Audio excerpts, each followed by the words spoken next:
follow-up question for you, Mr. Sliwa. Just today, an FDA panel authorized vaccination for the youngest children from 5 to 11 years of age. Would you support or require those children to be vaccinated in schools? And what about those families who don't want their children to be vaccinated? Would there be an option for those parents? Well, I met many of those families yesterday as they marched from Metro Tech across the Brooklyn Bridge to City Hall to say, wait a second. We just got our children back into public schools. The religious schools and the parochial schools did a magnificent job last year having children in the classroom with their teachers. Finally, we get the children in the public schools, like my own sons, 3 sons. I have one in high school, junior high school, elementary school.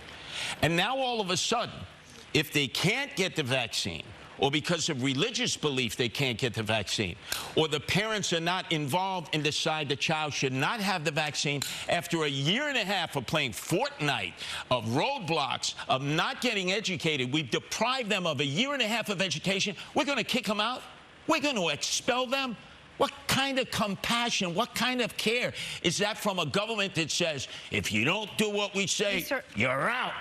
Kicking kids out of school? No, absolutely not. Thank you, Mr. Adams. What would be your take on that? Would you make kids get vaccinated, or would you give parents an option, remote option, perhaps? This issue is just such an emotional issue, and it's understandable. It's our children, it's our babies. But let me be clear, New Yorkers. I was there on the ground. I saw what happened to this city. I saw the bodies in front of our hospitals, temporarily morgues. I saw the countless number of people who lost loved ones, leaving their family at the hospitals. I know what COVID did to our city, a formidable opponent. And when we engage in a conversation, we must do it in a responsible way. Not only must we support and protect those children, but also the children they come in contact with. So we should have options. I am open to having the remote options of education. I am open to look at those that the law allows. If you have religious beliefs, I believe we should look at that. But we can't go backwards. COVID devastated our city, our economy, the communities, and families are still living with the trauma of COVID. I'm not going to go backwards. We must protect the people in this city. So you will offer remote options? We're going to face firing civil servants this Friday. Hero police officers, firefighters, sanitation workers, healthcare workers who have already been told either you're vaccinated or you're fired. All right, teachers. This Friday, it is a disgrace. These people and these mandates.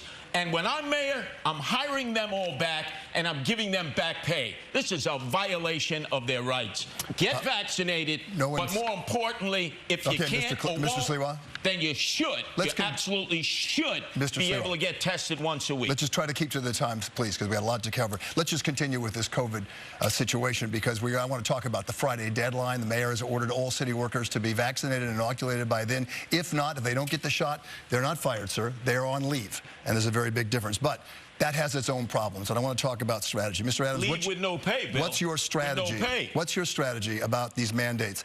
And because whoever's elected could inherit thousands of critical workers and first responders who may have walked off their jobs because they refused to get inoculated, well, how do you protect the city? Bill, let's be clear. I was one of them. You didn't walk off your job, sir. No, I was one of them that was a civil servant. I did not get here merely because I woke up one day. I protected this city. I know what it is to be a first-line responder. And here's what I would have done that I think the mayor did not do. I would have communicated with the unions like I've done so often. And it's about sitting down. What are they asking for? They may want to know what happens on the day that you take get the vaccination, or if someone get ill after the vaccination. So there are questions, and we don't know what those questions are. I would have engaged the credible messengers. That's how you get things done. You speak with the credible messengers, the head of the unions, and come up with a resolution, and I believe we could accomplish that. What about talking to your friend and teammate and the man who says he's your political advisor, the mayor, Bill de Blasio, and telling him to stop this madness? Do not fire these people on Friday. And again, they could have been tested once a week if they couldn't be vaccinated or wouldn't be vaccinated. It was working with the police. It was working with the firefighters. Wouldn't you agree with me they should not be furloughed this Friday? Curtis, I would agree with you that you should display a level of discipline. They laid out rules here, and you should try to show that. You're acting like my son when he was 4 years old. Show some discipline so we can get to all of these issues. You're interrupting. You're being disrespectful. Show a level of discipline. You want to be the mayor of the city of New York? Start with discipline. Eric, show compassion, show care. Don't just be a robot. People are going to lose their jobs, their income. And when I'm mayor, I hire them back. I give them their full pay. Thank you, Mr. Sliwa. That's what I'm going to do. We're going to move on.